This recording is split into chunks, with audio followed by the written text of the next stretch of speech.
This is a companion video for my ebook on using the Sony a6700 for easy bird, wildlife, and nature photography.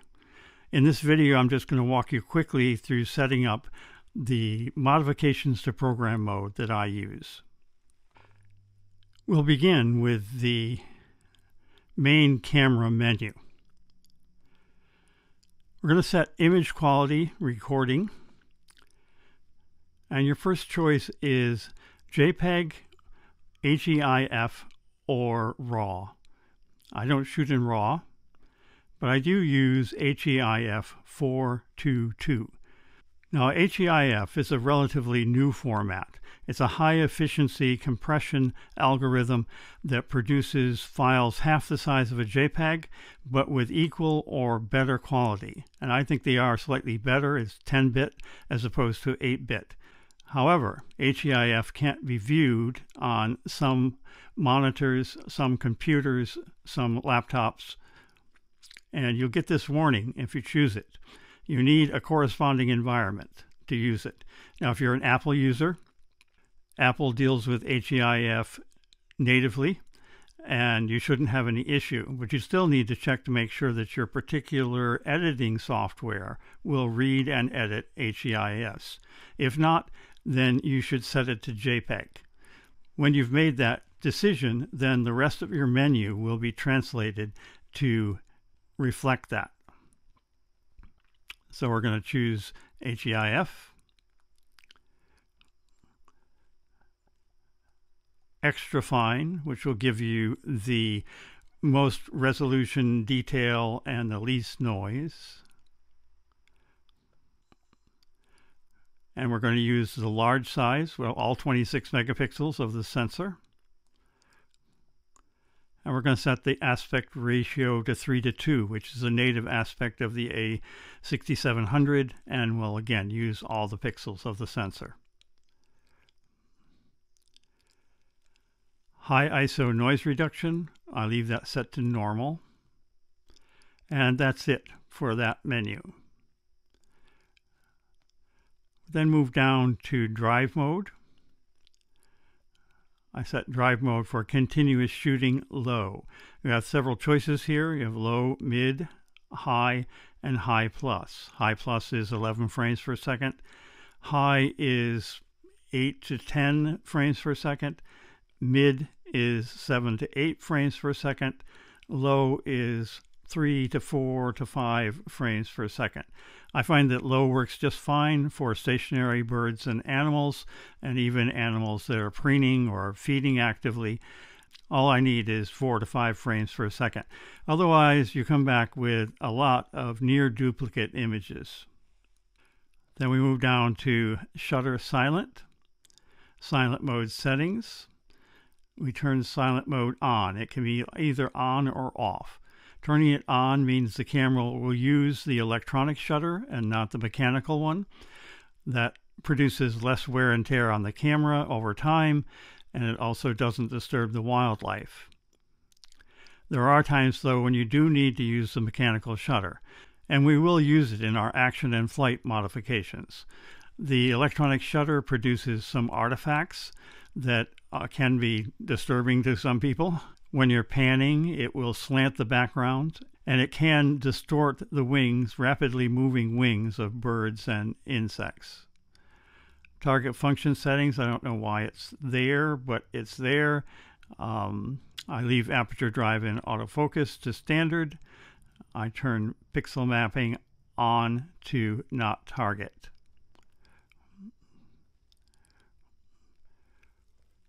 Release without lens. I disable that. I don't want the camera to take a picture if I don't have a lens mounted. And release without card especially, I disable that because I don't want to take pictures without knowing that I don't have a card in the camera. I've done that before. That's very disappointing. Then we'll move to image stabilization. Steady shot is Sony's internal stabilization. It's in-camera stabilization. And when you have a lens attached that has its own stabilization built in, like the Sony OSS lenses, or on the Tamron they're called VC, on some others they're called IS. You actually have to control whether steady shot is on or off with the switch on the lens. You'll notice if I switch image stabilization off on the lens, first it boots me back out of the menu. When I come back in, you'll see that it is now off. Putting the switch back on, and we're back to on. What I think is happening here is that steady shot is actually on when you turn it on the lens, but you just don't have any control over it. There are certain lenses now from Sony that do allow you to control steady shot with an OSS lens attached. But most lenses that have their own built-in stabilization, you turn steady shot on and off with the switch on the lens. Moving then down to exposure. The first thing we're going to look at is ISO. We're going to set ISO to auto. Now we're going to scroll over and check our minimum ISO, which should be at 100, and our maximum ISO, which on this camera I set to 12,800. I find that images up to that show good detail still and not a lot of noise. Certainly not more noise than can be dealt with in software afterwards. You could go higher, but I leave that at 12,800.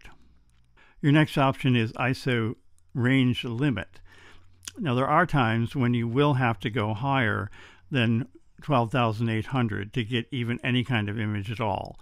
So I set a maximum ISO of 3,200, which is a stop brighter than 12,800.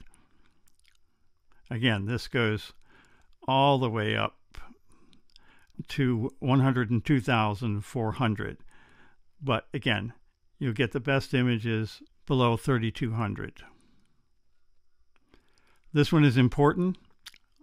Auto ISO minimum shutter speed. This tells the camera how low a shutter speed you're willing to accept. Now we're dealing with active animals and they might move as you're taking the shutter. Your image stabilization will certainly handle shots below 1/500th, but the birds and the animals just might not be still that long. So I set it to 1/500th. Alternatively, you could just move all the way up to the top of the scale and use this setting here, which is set at standard. Fast means that it will favor faster shutter speeds. Faster means it will favor even faster shutter speeds. But I leave it for birds and wildlife on 1/500th of a second. Now moving down to metering. You have lots of different metering mode choices. Multi divides the sensor into segments and does some complex math to try to figure out the best overall exposure to produce the most detail in highlights and shadows and the least noise. Center is useful sometimes when you want more emphasis on your subject. The one I use most besides multi, though, is highlight. Highlight protects the highlights, the brightest parts of the image, from burning out, from losing detail. And I use that when I'm shooting, for instance, white birds against a dark background. I actually have a button on the back of my camera programmed so that I can quickly change between multi and highlight. I leave it on multi for this custom memory, though. I set the spot metering point to focus point link. That means when I do use the highlight metering, it links the focus point and the exposure so that it's actually taking the exposure where the camera is focused. White balance I leave just on auto. Color tone. The first choice is your dynamic range optimizer. This is a feature of Sony cameras that attempts to balance the brightness and shadows in every image to produce the widest possible dynamic range. You have only two choices, auto and off. Under auto you actually have choices of levels, but I just leave it on auto. Creative look. These are processing and exposure profiles that subtly change the look of the finished image when you're shooting in JPEG or in HEIF. You have lots of choices here. None of them, however, were designed for birds and wildlife. So I start with the ST profile, or creative look, which is the one that is designed for the widest range of possible situations and subjects. And then I go in and I make a few changes to bring out the detail that I want in the feathers and the fur. So you see many things you can change. Fade is actually a kind of a negative contrast. Saturation. I set sharpness 2 up to 6. And I set sharpness range all the way up to 5. You can see it's normally at 3. This tells the camera to apply the sharpening to finer edges like feathers and fur. I set clarity up 1 to 2.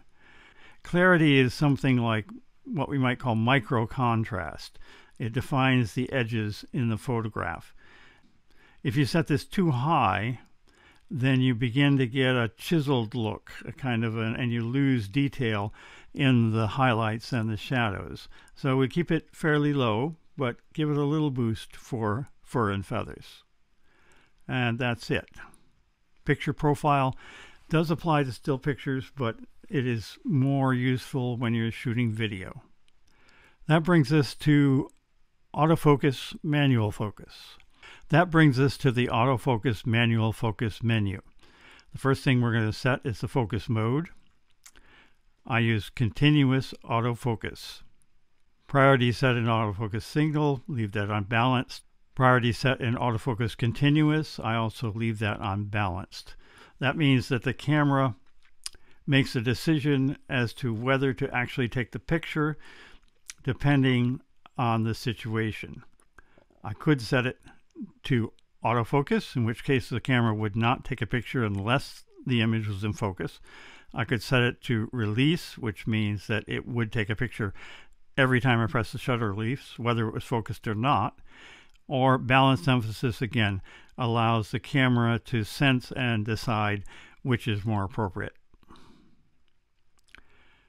AF tracking sensitivity, I set that to responsive. Now the choices here are from 1 to 5. 1 is locked on. That means once it determines what you're tracking, it will not let go. Standard is kind of a little more flexible. Responsive means that, especially for birds in flight and active wildlife, if it loses focus, it will seek another subject to focus on. I turn on full-time DMF. Now, only some lenses will allow you to set this to on. When you do, that means that the focus ring on your lens will override the autofocus whenever you touch it. That can be very useful, especially with subject recognition, when you need to quickly move the focus in order to help the camera find your subject.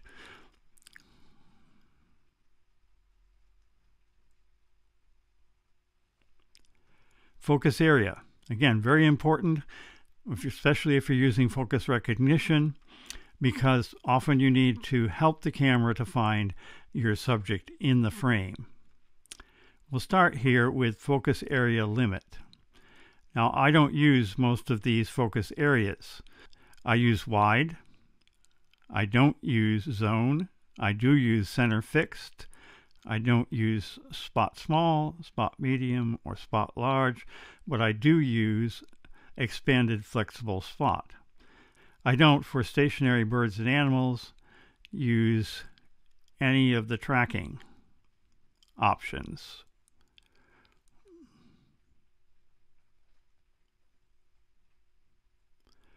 Then I go back up here to focus area and I set it to wide. That's where I start.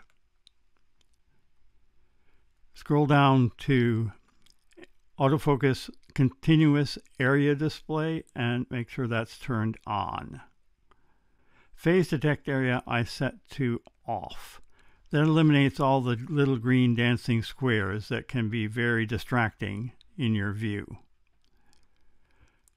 Circulation of focus point, I set it to circulate, and that's because I set a button on the camera to change focus points. And with this set to circulate, pressing the button moves it one step, two steps through the set of focused areas that I've already designated. Now we come to the real magic, subject recognition.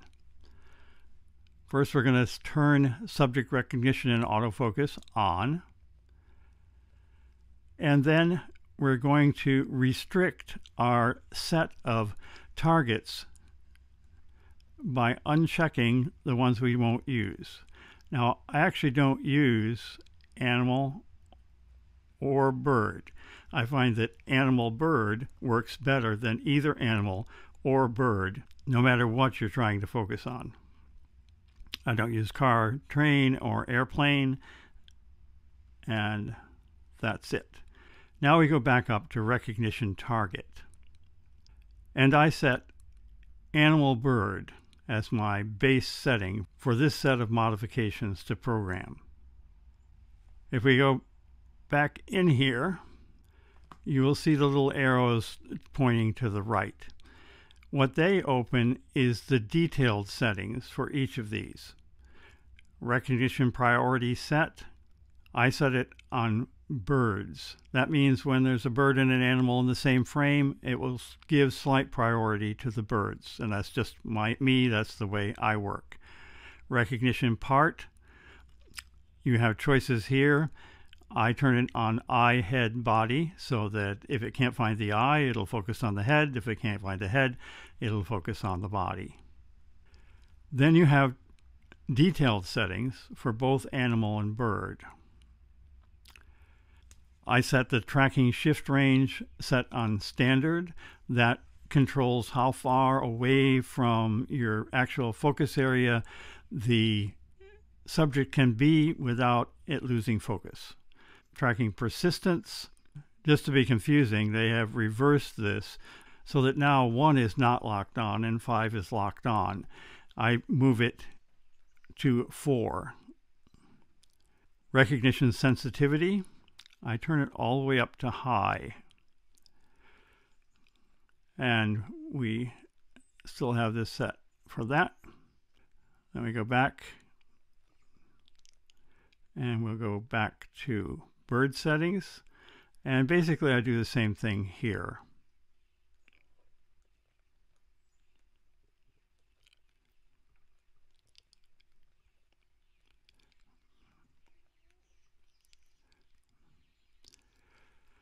Now these settings, I arrived at these settings through a good deal of experimentation.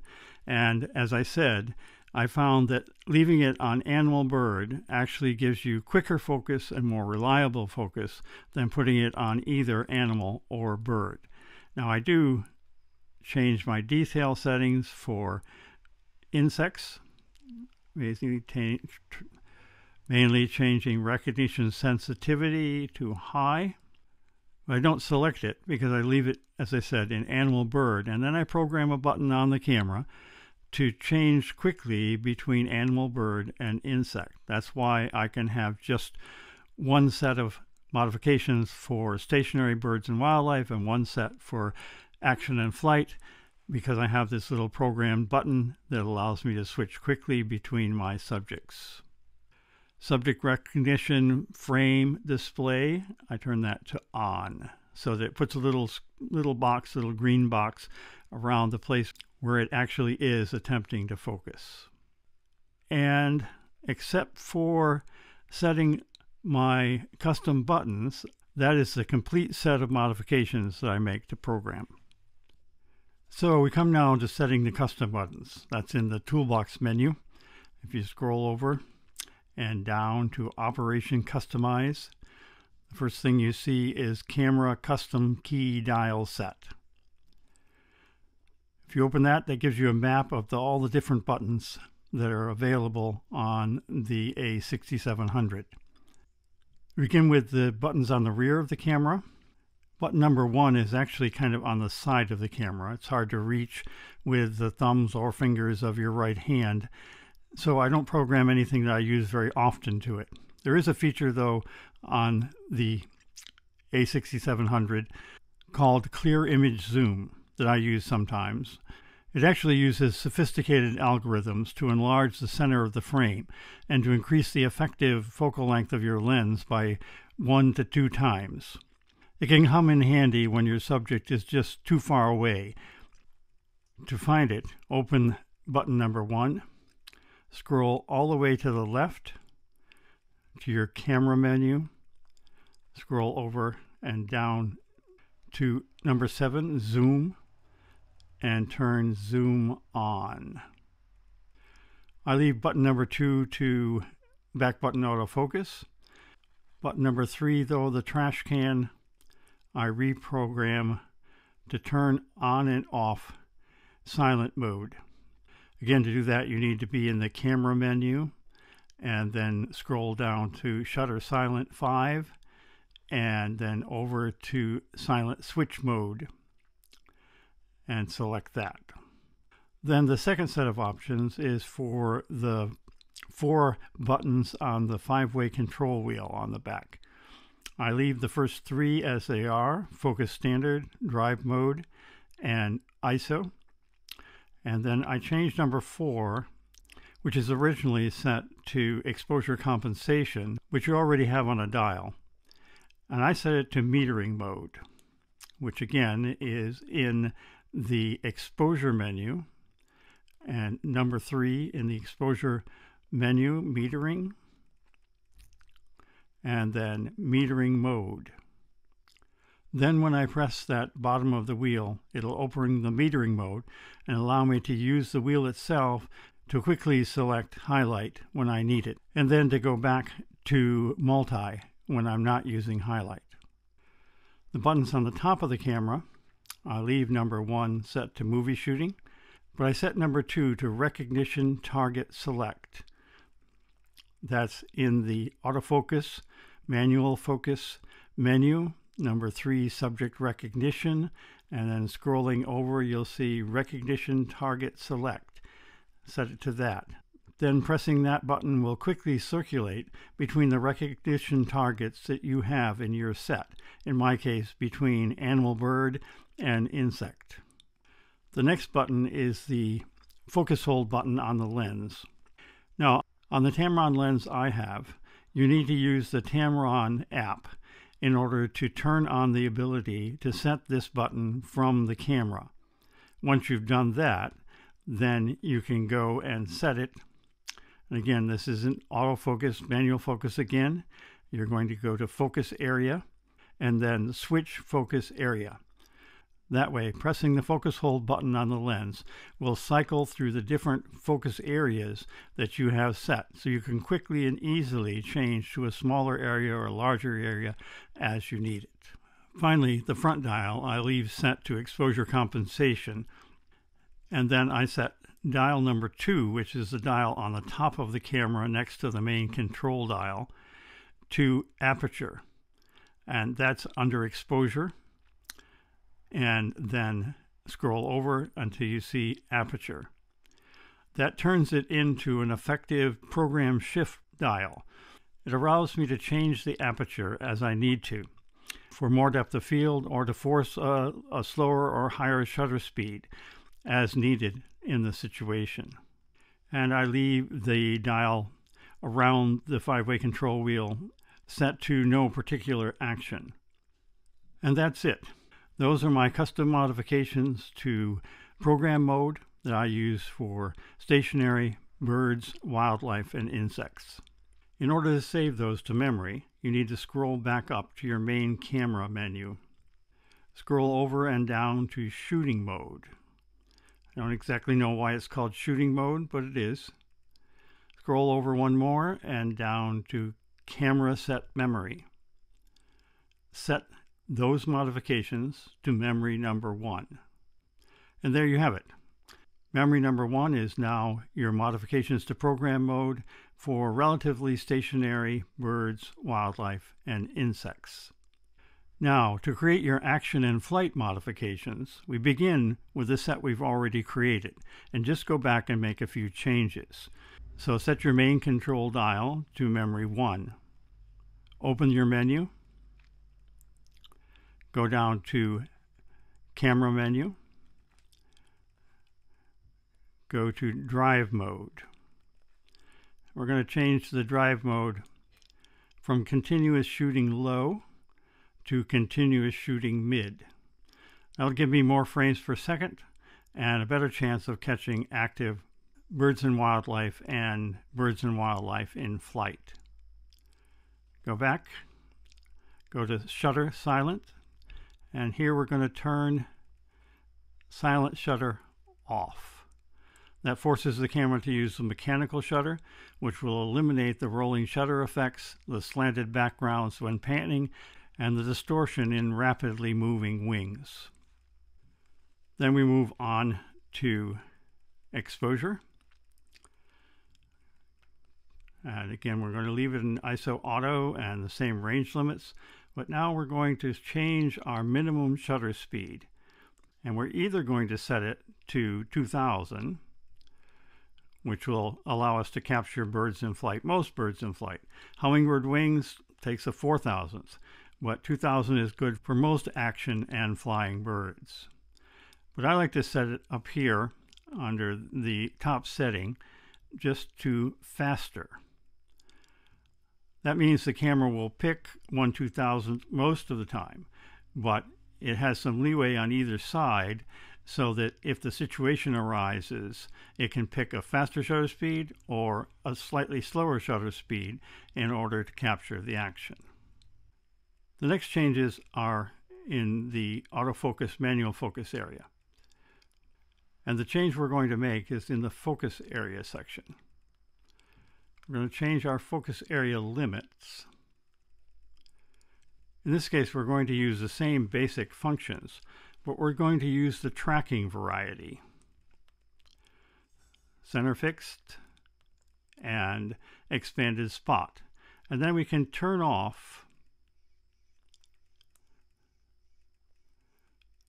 the standard variety of wide, center fixed, and expanded spot.